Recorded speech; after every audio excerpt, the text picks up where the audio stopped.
Hi, my name is Mattias Frisk. I'm an artist and illustrator, and I also play guitar and do the vocals in Swedish death metal band Vanhelgd.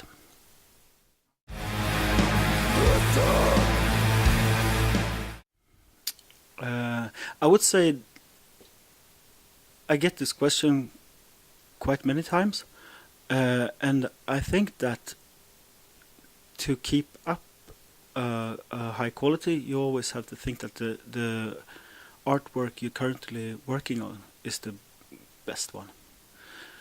You can't be too nostalgic when doing it for a full-time job. So I'm most happy with the ones I'm working on right now.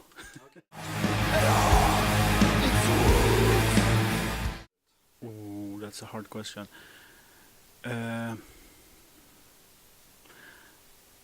I would say that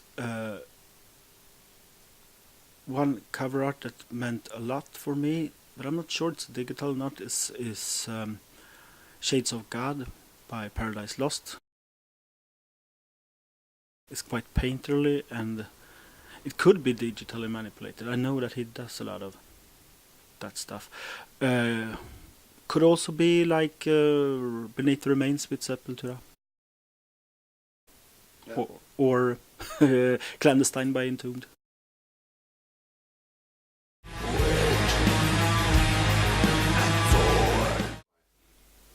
That would be like all those metal albums you like when you grew up. So it's like maybe Larry Carroll, Dan Seagrave, those, Michael Wieland.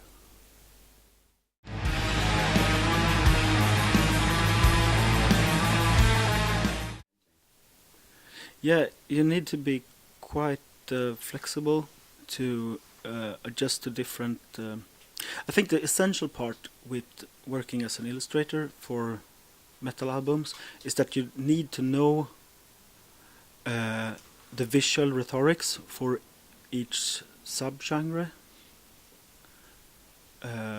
and you need to understand that the difference in the aesthetics between a new school death metal band and an old school death metal band and a thrash metal band and a heavy metal band. You need to figure out what are the key signs in a design, and that the audience need to see, oh, this looks like a great new thrash metal album, I need to check it out. And they don't want to come home and it's like some kind of gore grind instead. You really you don't do the artwork for the band but for the audience, I say. In the shadows and ash. It happened. I think it always happens because you can work on an album art for... Yeah, that's the difference between working as an illustrator and working as an artist. Because when you work as an artist, you always have the opportunity to say, I don't think this painting is good enough to be on the exhibition. But when you have taken on a commission, you need to deliver. And it's a deadline, and you can't just say, oh. Actually, it happened 1 or 2 times that I told the band that no, I'm not happy with this one. I know you are happy with an earlier stage of this painting. I don't really like it. I like this one better. And if we can't agree upon this, then I'd rather not take your money. So it happened a few times.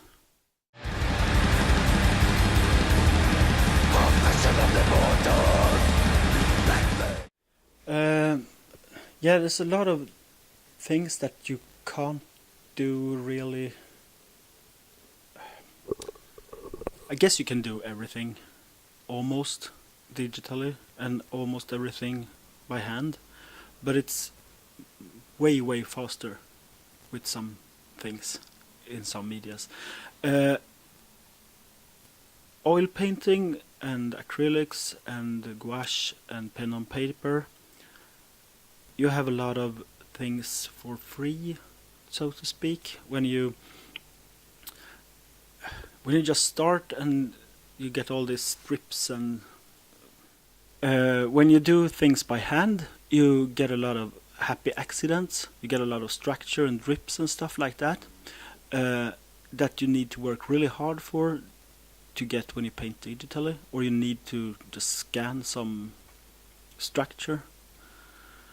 On the other hand, when you paint digitally, you are able to zoom in and change colors really fast. So I usually work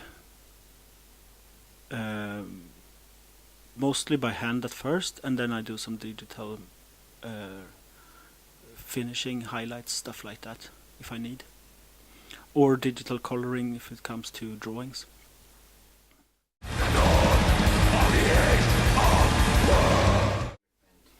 I almost always use oil painting. I really don't like the finish on acrylics.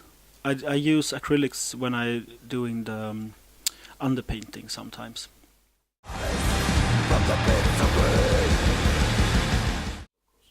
Yeah, a lot of them. A lot of them are only graphite. Most of them I tend to color digitally. But I just recently made the new Throne of Heresy album. It was 100% graphite.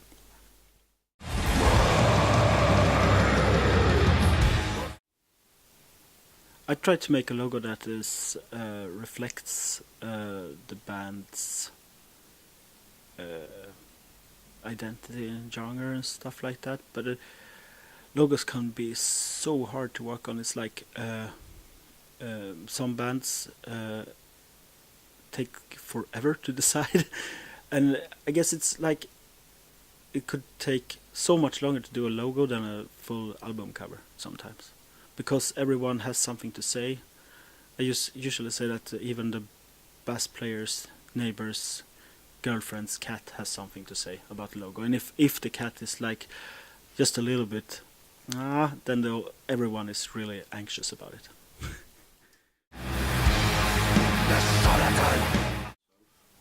I like the Ocean Chief logo a lot that I made. I think it turns out really good.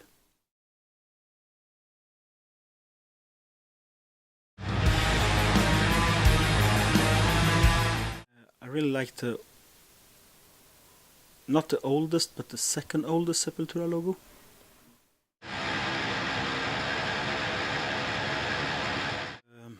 I would say I'm not really that. I'm not a really good painter. I just try a lot. You practice. Yeah, I practice a lot, and I mean I see progression all the time. I work like 8 hours a day, painting, drawing, graphic design stuff, and you see progress in a year or two. So I can look at stuff that I did a year ago and it's like, no, what? But it's I think it's a good thing. I think when you stop to see progress in your work, you need to rethink what you're doing, because probably I think it's essential that your eyes are better than your hand, so you can see stuff that is not okay.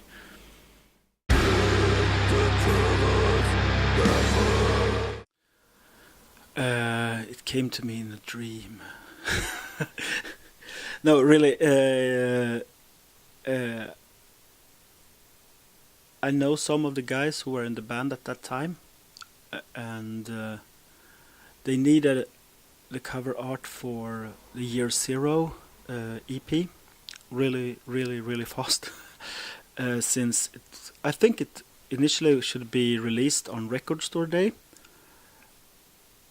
and they had the clearance to have that one as a single, the Year Zero, and yeah, it's more like, can you do this as fast as possible?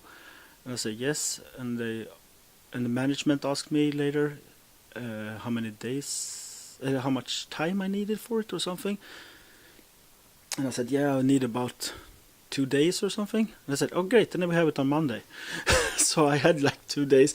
I was more like, I need 2 days in terms of hours to work on, but they like, thought I just could start it at the time we spoke. So that was before the second album. Yeah, so that's how I got it.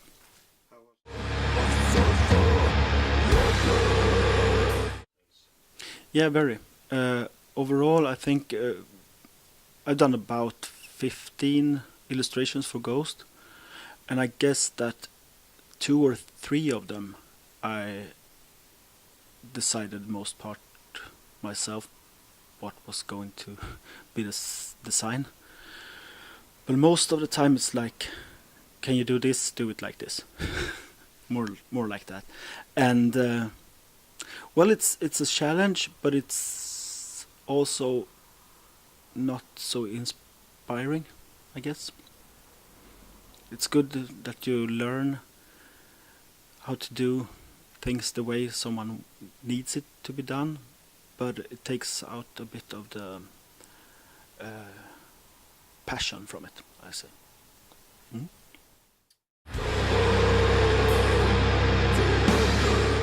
This is the original drawing for Ghost's backdrop. They used it like 2 years ago, I think. I saw they use it more recently also in a South America tour. I got quite free hands on this, so to speak. The initial idea was to make a backdrop based on 5 windows that was sent to me, and it should contain Satan in the middle, the 5 wounds of Christ,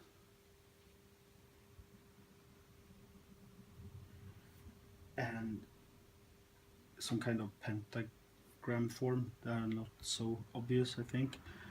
Yeah, I think that was the main idea about it.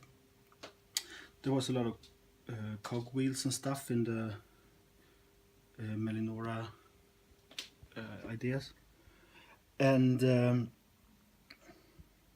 I came up with the idea that since they used the 5 elements, I put them in also, and each panel has 1 element. It's water, earth, ether, fire, and wind. And this crucifix, the key crucifix, is also there. And Satan holds the spear of Longinus that killed Christ on the cross. And here you have Adam and Eve in their tombs. And also you have so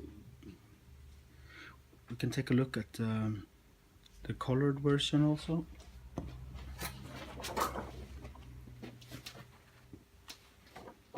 So this was colored digitally, and I did some marbling by hand, by putting papers in water with oil color, and it was colored digitally. And the purple color is often used in painting to represent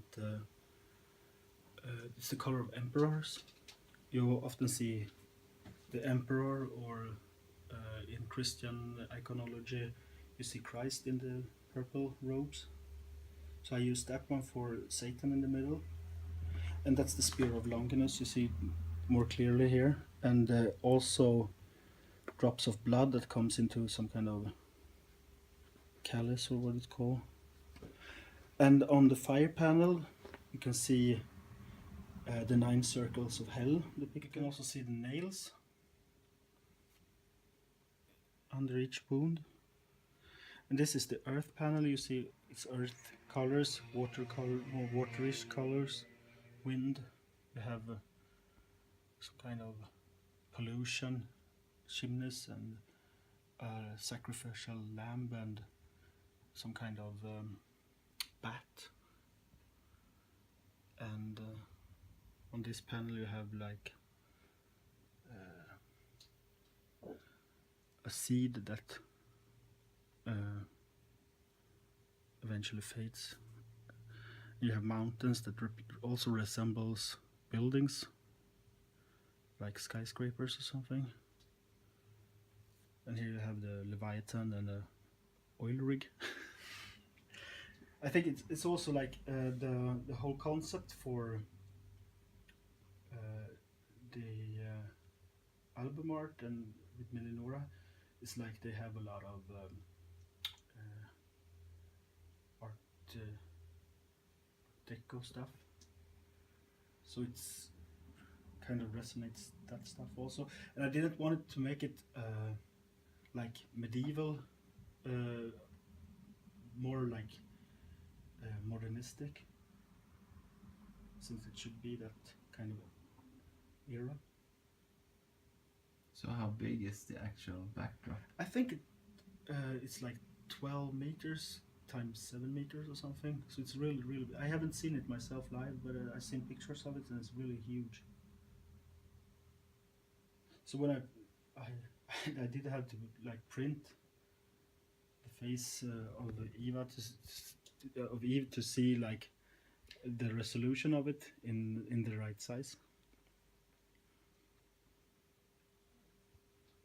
And because of the awkward structure of the panels, it was kind of hard to just make it all work. You see it all bends like this, and yeah, it was quite a took a lot of time.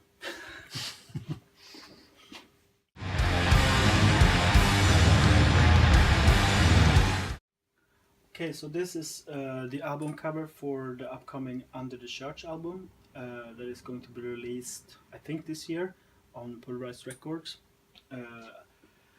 This one is painted in oil on panel, and it's I did an underpainting in grayscale, in Grisaille, with acrylics and oil paint, and then so it was totally in grayscale, black, grey and white, and then I started to use oil paint to glaze it in just the bluish and brownish hues, and just working with light and dark contrasts. Under the Church is old school death metal band, and I did the previous album also. So I didn't have really instructions more than just do something that it works in the vein of the last album. It was a lot of job with all this Dan Seagrave-ish roots and stuff, but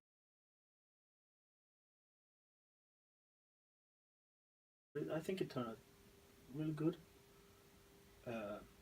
Did some initial sketching also, digitally in Photoshop first to get it approved by the band. And I painted in the church from the first album in the background. Okay, this is the album cover for The Great Discord. This one is also going to be released, I think, just in a couple of weeks on Design Records. So they have a really they had a really thought through idea about the whole thing. It's a concept album about Thea, who is the vocalist for the band, who is entering some kind of rabbit hole, some kind of Alice in Wonderland ripoff kind of stuff. They wanted it to be really red, flamey, eerie stuff, and so basically I just did a lot of sketching and we came up with this kind of idea, and the album cover stops like here, I think, and from here and down it's on the back of the album. Okay, so this is the original drawing for Throne of Heresy. This is just the graphite on paper. The album concept is about the Black Death, and initially they had some kind of idea of death as this classic image of with a hooded skeleton and stuff like that, and a vast field of skulls and stuff. But we discussed it, and I said that maybe it would be more interesting to do a more subtle version of it and just strip it down a bit and just have one dead body carried away more. Mm.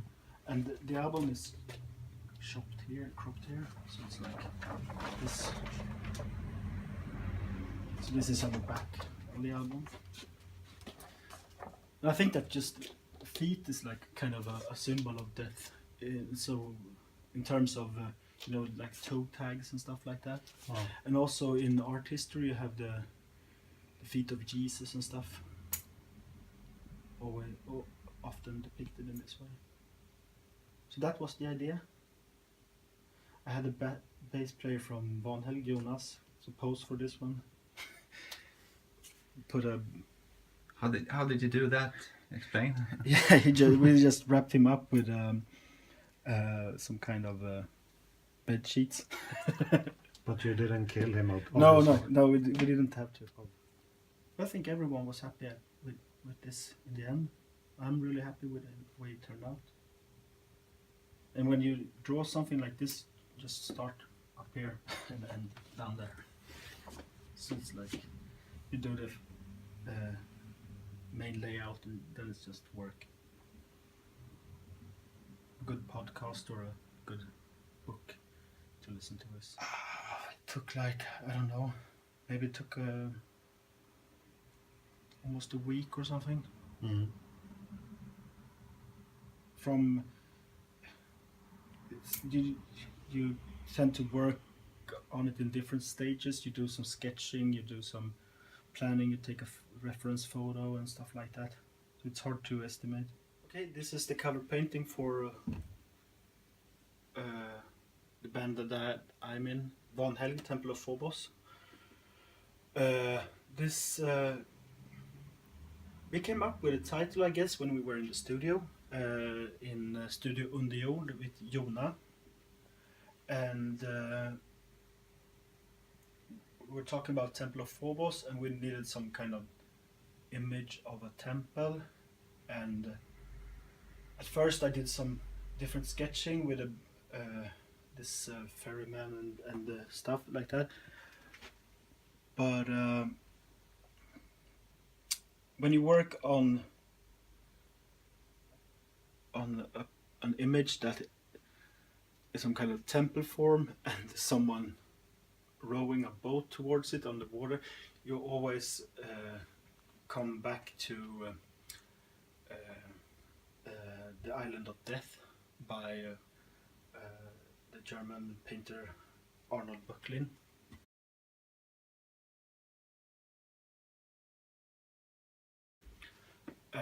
So after doing some sketches, I was like, oh, fuck it, I'm just going to do a rip-off from that one instead, since there's no point on reinventing that kind. It's better to just reference it, since it's such a famous image.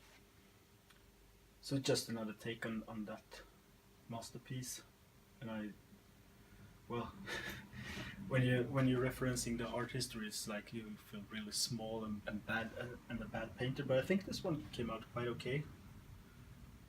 Maybe we could use the buckling painting instead. It would be better. What about your band logo? You didn't have the original band logo on. No, we haven't used it on the last two albums. We have it on the back of the album instead, since we wanted to do something a bit different.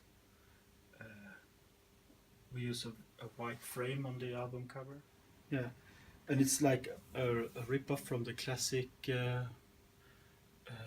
series Naxos recordings, classic music. They always use this kind of white frame. I thought it was interesting. And we have the logo on the back instead.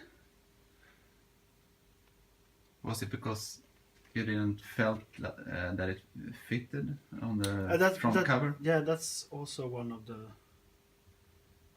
problems, that it would take so much space away. And I think this is more easier to read and stuff like that. I kind of like it. It looks like a classic music album.